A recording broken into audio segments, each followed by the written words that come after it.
Hey, everybody, and welcome to this deep dive. Yeah. Today, we're taking a look at Satyagraha. And wow, you've given us a lot to work with here, a whole podcast episode on this. Yeah. It's obviously something you're pretty serious about understanding, and rightfully so. I mean, this is way more than just like protest. Satyagraha has shaped global movements. It's still incredibly relevant, and we're gonna find out what makes it so powerful and why it matters to you listening. Yeah, absolutely. And right off the bat, let's address this misconception that Satyagraha is just peaceful protest. The word itself tells us so much more. It comes from the Sanskrit words satya, meaning truth, and agraha, meaning holding firm. Okay, so we're not talking about being passive. We're talking about actively holding on to the truth. Exactly. It's about a forceful commitment to truth, even when it's hard. And, this wasn't just some theory Gandhi just came up with. This was forged through his own experiences. You're talking about his time in South Africa, right? In the early 1900s, all that discrimination he faced. Yeah, and that's really where the seed of Satyagraha was planted. He led this campaign against the Asiatic Registration Act, which was a deeply discriminatory law. It was a turning point for him. And yeah, it was small, but it was a taste of what Satyagraha could achieve. So then he brings all of this back to India in 1915. And Satyagraha becomes central to the Indian freedom struggle against British rule. There were so many different movements, each one kind of showcasing the adaptability of this philosophy. Like the Champaran Satyagraha in 1917. Oh. It's amazing how he used Satyagraha to support those indigo farmers who are being exploited. It's not about these grand political statements. It's about addressing those everyday injustices. Yeah, it really shows how Satyagraha can create change at different levels. But of course, you can't talk about Satyagraha without talking about the Salt March in 1930. Oh yeah, that's a powerful image. Yeah. Walking over 240 miles just to make salt. That's commitment. But why salt? Well, the British had a monopoly on salt production in India, and the salt tax was a huge burden on the people. So by choosing salt, something so essential to everyday life, Gandhi made the injustice of British rule something everyone could understand. It was a brilliant act of defiance. And it eventually escalates into nationwide calls for independence with the Quit India movement in 1942.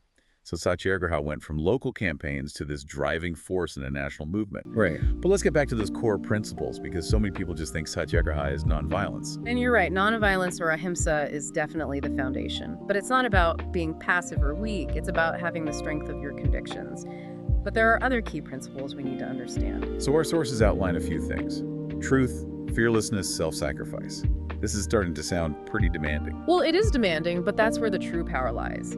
Take truth, or satya. It's not just about facts. It's about aligning your actions with a higher moral truth. And fearlessness, apaya, that's not the absence of fear. It's the courage to face the consequences. And what about self-sacrifice? That's pretty intense. It is, but it's a key part of satyagraha tapasya, means being willing to endure hardship for the greater good. Gandhi understood that positive change often demands personal cost. This is where things get tricky for me. One of the principles is faith in your opponent's humanity. How can you do that when someone is actively oppressing you? That's definitely the most challenging principle. It's not about being naive or condoning injustice. It's about recognizing that potential for transformation even in your opponent. So even when facing oppression, you believe people can change. Exactly. It's about understanding they're human too, and change while difficult as possible. So we see Satyagraha as this whole philosophy built on profound principles, not just a tactic. That's a lot to unpack. But before we dive deeper, I think it's important to remember that this wasn't just some philosophy that stayed in India. Right. The impact goes way beyond India. Satyagraha inspired leaders like Martin Luther King Jr., Nelson Mandela, Cesar Chavez, countless others fighting for justice all over the world. It provided a framework that transcended borders and cultures. So it's not just history. We're seeing Satyagraha in action today, right? Yeah. Climate activism, pro-democracy protests. Absolutely. It's this living philosophy that continues to inspire and empower people around the world fighting for a more just and equitable future. All right, so we've laid the groundwork. We explored the meaning, the origins, and the key principles of Satyagraha. But how did it actually work? How did those principles translate into real-world change? We'll find out in part 2. Welcome back to our deep dive on Satyagraha. In part 1, we We kind of unpacked the meaning of the word, explored its origins and Gandhi's experiences, and looked at all those core principles that make it so much more than just peaceful protest. Yeah, we covered a lot of ground. Now, I'm curious, how did all of this work in practice? Like, how did the Satyagraha campaigns actually make things happen? That's a great question, and it leads us to one of the most misunderstood things about Satyagraha. You see, it wasn't about forcing anyone to do anything. It was about appealing to their conscience, their sense of justice. So it's not about winning some battle. It's more like winning over hearts and minds. Exactly. And one of the key elements of Satyagraha was this emphasis on self-suffering. Gandhi believed that by willingly accepting suffering, Satyagrahis could demonstrate the injustice of a situation and kind of awaken the conscience of their opponents. Yeah, that sounds a little counterintuitive. Yeah. Wouldn't suffering just make people more likely to give up, not fight harder? That's where it gets interesting. Satyagraha operates on this principle that enduring suffering with dignity and courage can actually change people. It can expose the brutality of the oppressor and create this moral crisis that forces them to confront the injustice of their actions. So it's about shifting the moral balance, Yeah, making the oppressors see themselves and their actions in a new light. precisely. Let's think back to the Salt March for a second. By peacefully making salt, Gandhi and his followers weren't directly attacking the British, but they were showing how absurd and cruel the salt tax was. It made people question the whole system, and that is powerful. And it resonated with people on a deep level. It became bigger than salt. Yeah. It was about standing up to injustice. Absolutely. The Salt March captured the world's attention. It showed the power of nonviolent resistance and put huge pressure on the British government. But these movements also faced so much opposition violence, right? How did they deal with that without fighting back? They did. And that's where the principle of nonviolence, or ahimsa, becomes even more important. Satyagrahis were trained to stay nonviolent even when they were being attacked, which took tremendous discipline and courage. I can only imagine. Holding on to those principles while being attacked couldn't have been easy. It wasn't, and it's important to acknowledge that. But by refusing to retaliate with violence, Satyagrahis kept the moral high ground. They exposed the brutality of the oppressor and made their cause even stronger in the eyes of the public. It's a powerful reminder that strength isn't always physical. Exactly. True strength comes from your convictions, your willingness to stand up for what you believe in, even when it's hard. That's what Satyagraha is all about. So we're seeing how it worked on these multiple levels, exposing injustice, appealing to conscience, shifting the moral balance. But wasn't it also about building a movement, a community? Absolutely. That's another crucial piece. Satyagraha wasn't just about individuals. It was about creating a collective force. Think about the non-cooperation movement, the Quit India movement. These involved millions of people across India united by their desire for freedom and justice. Our sources talk about how these movements brought together people from all walks of life. That must have been so empowering for those involved. Imagine knowing you're not alone in your struggle. Satyagraha fostered this feeling of community belonging, collective strength.